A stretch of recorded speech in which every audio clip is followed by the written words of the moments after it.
pristine lake, glistening at the crack of dawn. Does this picture from Bengaluru look familiar to you? If yes, we feel proud and grateful to have a loyal viewer of Eco India in you.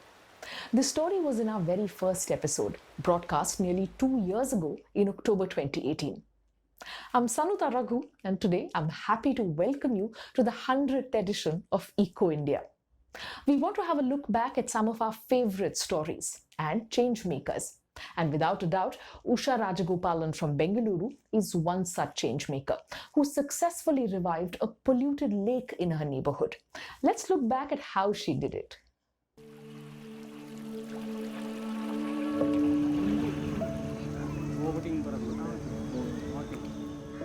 It took Usha Rajagopalan about 10 years to rescue and revive her neighbourhood lake in the south of Bangalore. It was not actually a choice because from my balcony I could see this lake and it didn't at all look like what it is today. It was a dying lake, and I felt that if I allowed a lake to die before my eyes, then I am partly responsible for its demise. With the help of neighbours and the larger community, Rajagopalan urged the civic authorities to invest in the revival of Puttenahalli lake. They agreed on the condition that its maintenance would be up to its citizens. In 2010, Rajagopalan pooled in money to form a lake improvement trust with like-minded citizens and experimented with innovation based on simple science. They used discarded PVC pipes to create a number of artificial floating islands. We did our own research on how to improve the quality of the water, and we zoned in on this principle of hydroponics, where you have people growing money plants in bottles of water. Basically, the roots are absorbing the nutrients from the water and growing. So we extended that into making these what we call the artificial floating islands. These islands are made up of plastic bottles that have several species of biofilter plants growing in them. The roots of these plants absorb pollutants like excess nitrogen and phosphorus that enter the lake along with sewage. If they do remain in the water, it leads to an overgrowth of algae and vegetation that eventually deplete the oxygen. It's about 5-6 feet inside. Okay. We have left it as a buffer strip because this is alligator weed and it is a very good bio. 6 months after introducing the islands, Rajagopalan and her team noticed a significant improvement in the condition of the lake.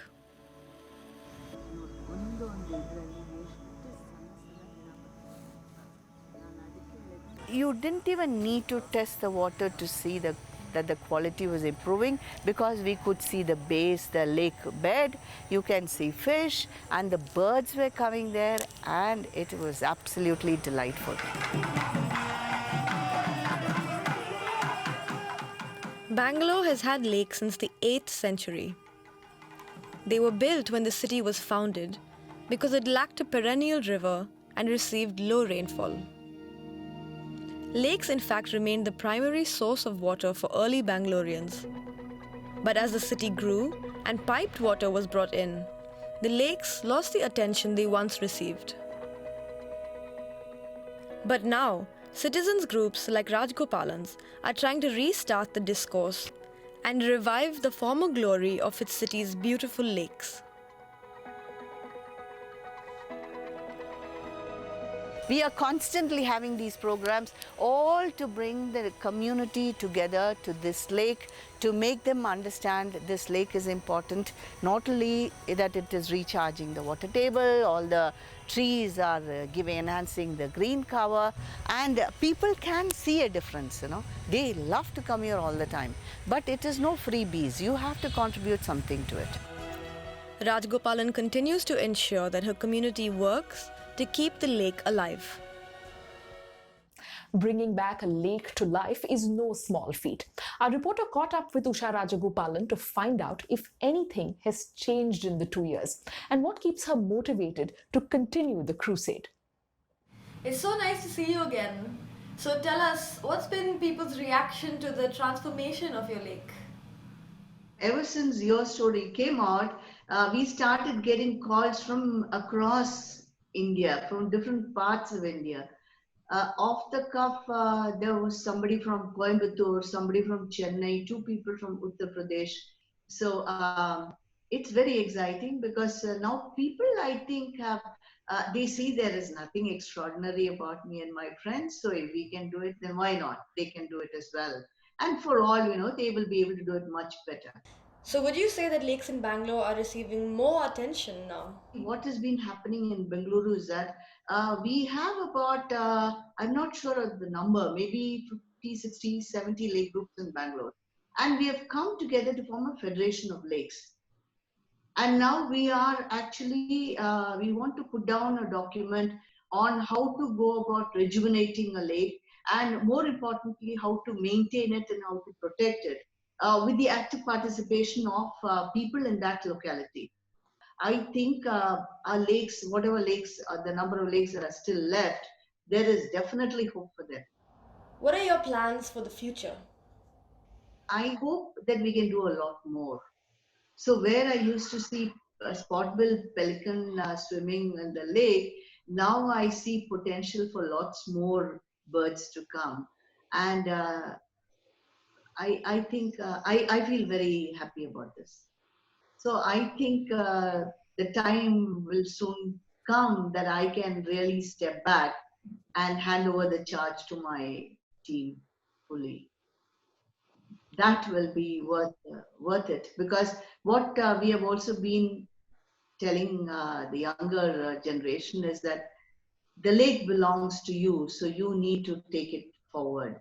You cannot always depend on one or two people, but here it is a community that's coming together. And I think that's the way I would like it to be. Thank you so much for your time. Usha Rajagopalan's success story definitely shows us how much a community can achieve together. That can also be said for our next favorite story from Germany, where a group of climate pioneers once decided we want to show the world that 100% switch to renewables is possible. And guess what? Today, they produce even more energy than they need. It's all there in nature. We don't need to take any energy from fossil sources under the ground. Plenty is given to us every day. We just have to make use of it. Wildpolsried produces 8 times as much electricity as its 2,600 residents can use.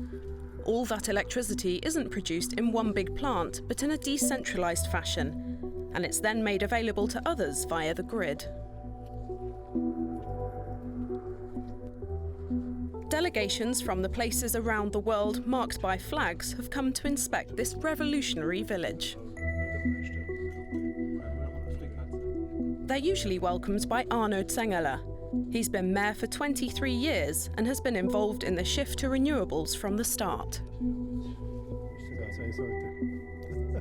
The villagers have invested €50 million over the past 2 decades in 300 photovoltaic systems, 9 wind turbines, as well as several hydroelectric and combined heat and power plants. We want to show that it is possible to create a regional circular economy for energy production and energy use. Of course, it has to make economic sense.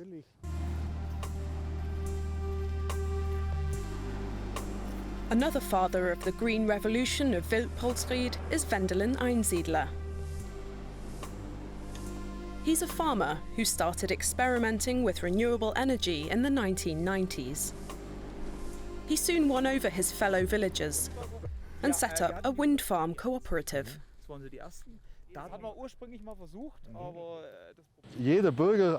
Anyone who lives in the community where a windmill is located can invest. The more people join, the lower the amount each may invest. It's currently €5,000 and no more. Einsiedler has set up 4 biogas plants on his farm. They now heat the entire village. He designed some of the components himself. The energy sources are all local: animal waste and grass silage from 20 nearby farms. They replace 700,000 litres of heating oil a year. With the right mix, it won't be hard to attain 100% renewables. Many people don't believe that, but it's true. The amount of clean energy we produce in Wildpolsried could also be generated in other communities, districts and states.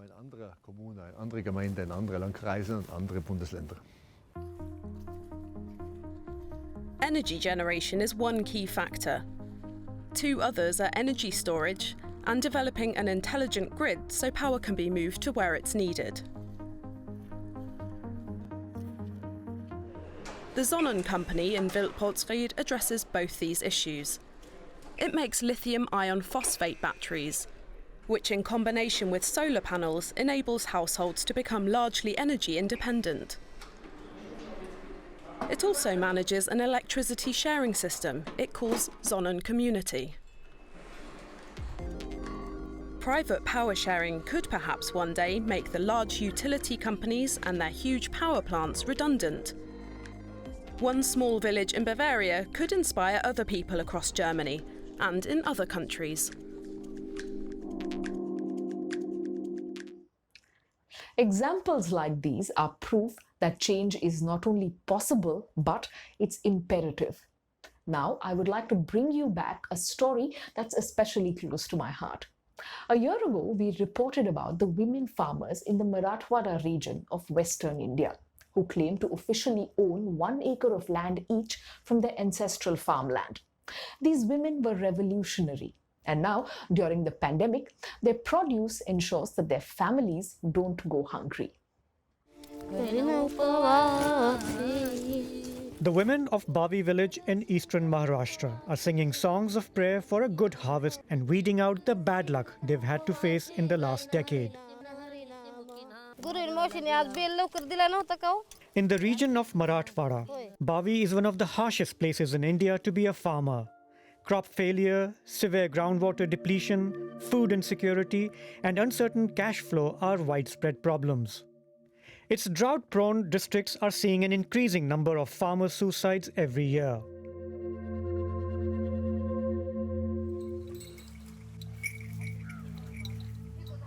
Despair and hope of guaranteed returns had forced farmers like Sunit Kulkarni to concentrate on cash crops like sugarcane and soya bean. The money he earned was always ploughed back into the farm for the next season. This meant there was very little to feed his family. His wife Shubhangi was determined to break the cycle.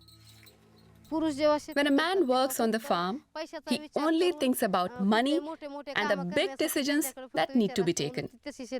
But a woman's approach is very different.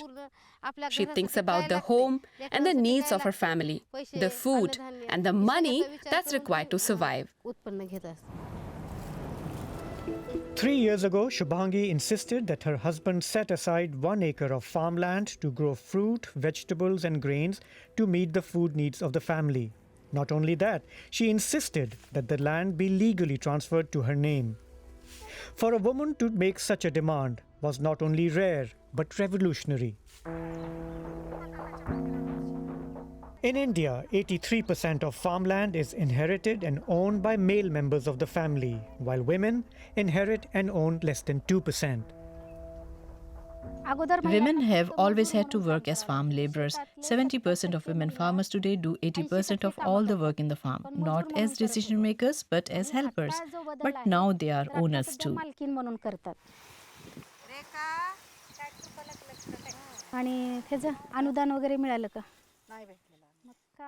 Godavari heads the local wing of Swayam Shikshan Prayog, a women's empowerment organization that has helped many women like Shubhangi assert themselves.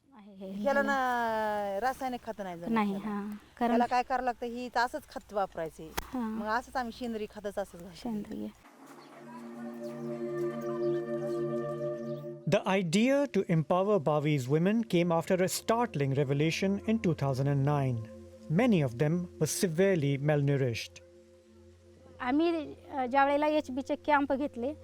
When we conducted a medical camp to test the level of hemoglobin in the women's blood, we realized it was very low.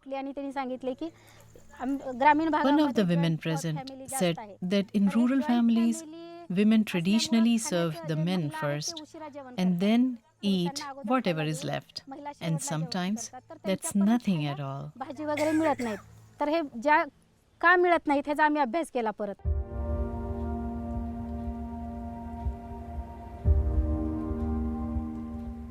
So the 1 acre model of women-led and climate-resilient farming also helps ensure women eat better. Swayam Shikshan Prayog trains women farmers to preserve seeds and grow 35 different types of nutrient-rich vegetables, grains, and tubers on their patch of land, using organic farming techniques that minimize water use. This reduces their reliance on store-bought produce.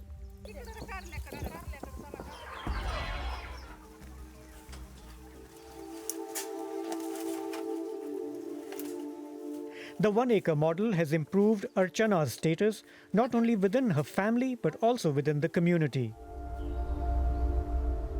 Actually, we need to prove our worth to ourselves if we want our families to believe in our abilities. Now that I am successful, my family consults me about every major decision that needs to be taken.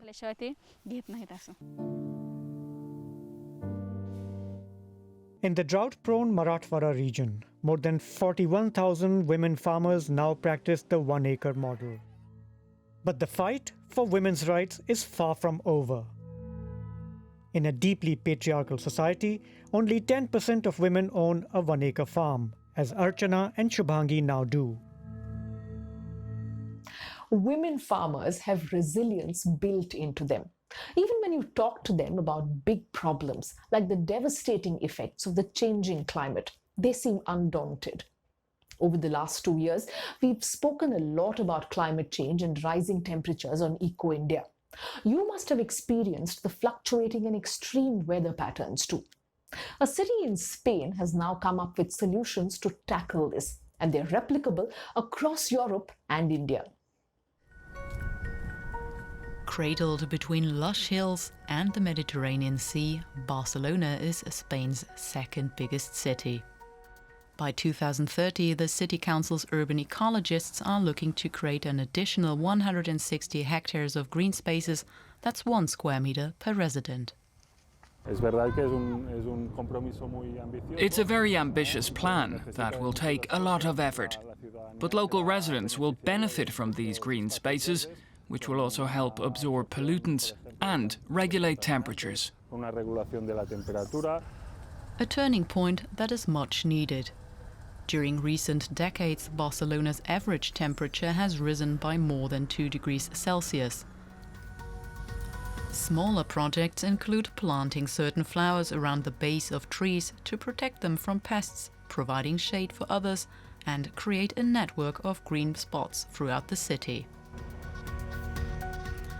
A key player in the strategy to ease the effects of climate change will be an increase in the number of vertical gardens and the thousands of rooftops that were once a place where neighbors would meet to dry their clothes and have a chat. For Juan Bernardo Martín, they are a game changer. Barcelona's infrastructure is already built, so it would be hard for us to fit in new gardens now. Greening terraces, rooftops and facades are some of the only opportunities that are left for us as a city. The city authorities are choosing plants that are extremely heat resistant and only need little water. That ideally is provided by rainwater collected in tanks. The new green space can reduce the heat on the roof by up to 50%, cooling down the apartments below and reducing the need for air conditioning as well as heating. At this local school, the children have been eagerly taking care of their new trees and their terrace garden. They've developed a real respect for nature.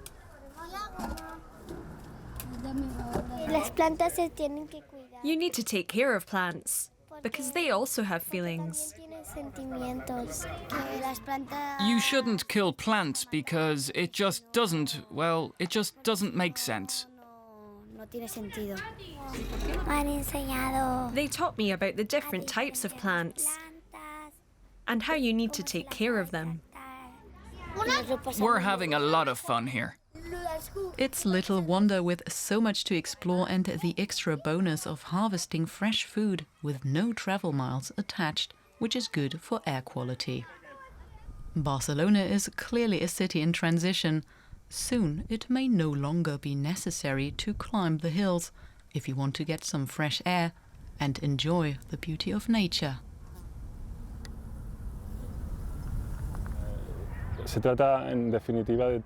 This is about creating resilient spaces that can cope with the disruption that climate change is causing. Green spaces, both private and public ones, are really important, and that's why we need to commit to policy making that ensures the green areas in the city increase.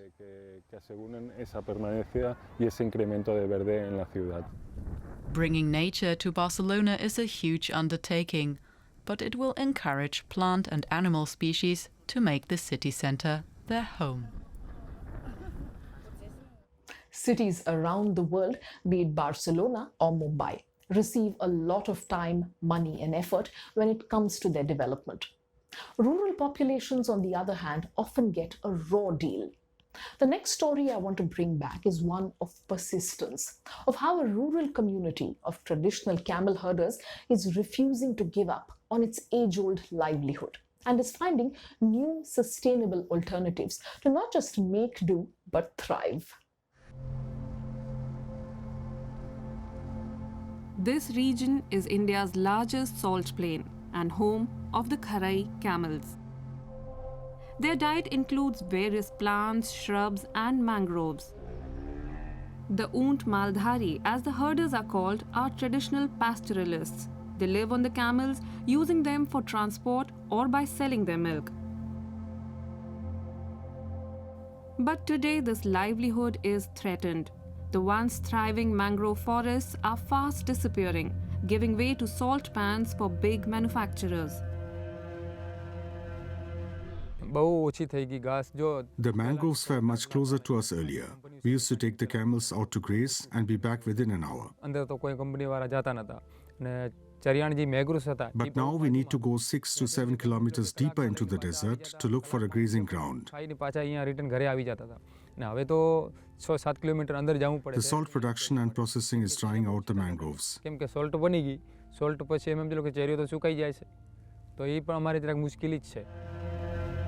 In 2011, with the help of a local NGO, the camel herders organized themselves into the Kutch Oont Ucherak Maldhari Sangathan to fight for their rights.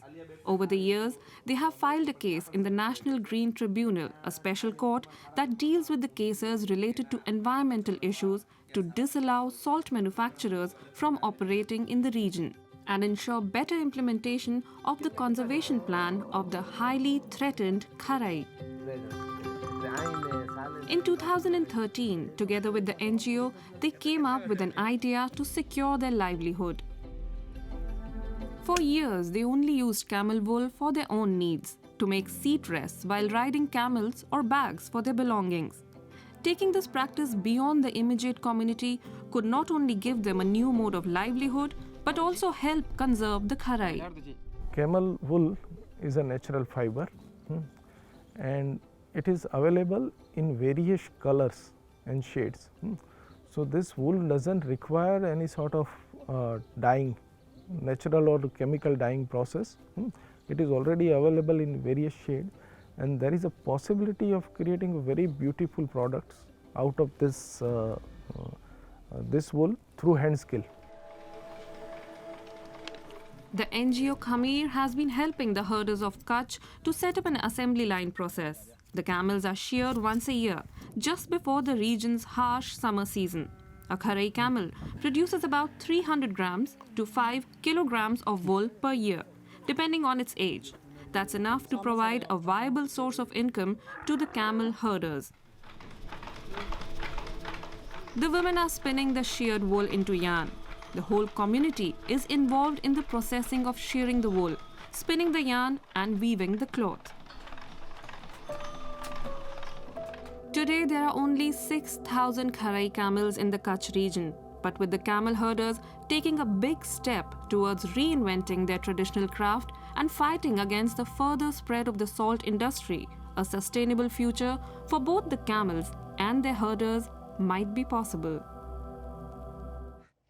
Adaptability has become a survival skill, acquired today by so many communities who stand at the front lines of our fast-changing planet.